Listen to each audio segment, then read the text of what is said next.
Alrighty, y'all. Blake with Eikon Motorsports here. So before I got started on my install today, I thought I'd show y'all the difference side by side between an Eikon Motorsports kit and a Vertical Doors Incorporated kit. So right off the bat, got to show y'all the roller ball.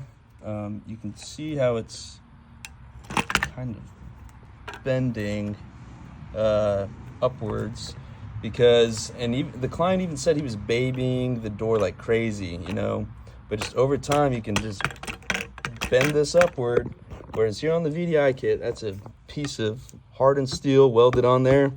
It's not going to bend. It's going to push the swing arm out and around every time.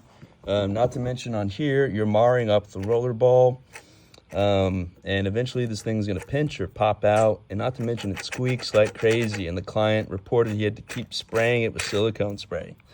And then, you know, Vertical Doors Incorporated had a video earlier this year, and I've got videos showing me taking this off the client's car in Texas. So you can go back on our channel and see that.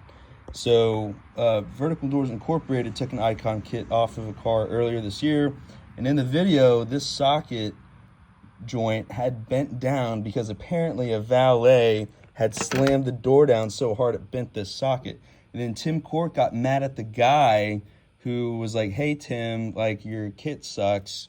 And then Tim Court started getting all, ooh, I'm going to sue you, because that's what he does, and that's the kind of person he is. Instead of just fixing the issue, he just threatens to sue everybody. So, and he's full of it. I would love for him to stick his neck out, because there's so many people that he owes money, and who knows where that money's gone, guys. It's not gone into the design and, you know, research and development. He spends all this money laser etching his kits, you know, just with these empty slogans, acting like he's making a better kit, when really you are his guinea pig. Not to mention the way he does his wires, just taping it to the kit.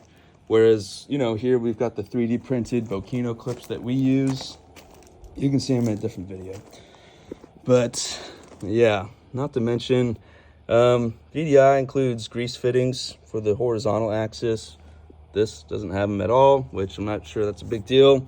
You know, no one ever really reports having to ever re-grease these. You know, it comes pre-greased from the factory and it stays good. So, and yeah, those are the main differences. So, without this video getting too long, so I'll leave it there, and I'll make another video down the road. So, all right, stay tuned, everybody, and as always, go vertical, stay vertical, drive safe.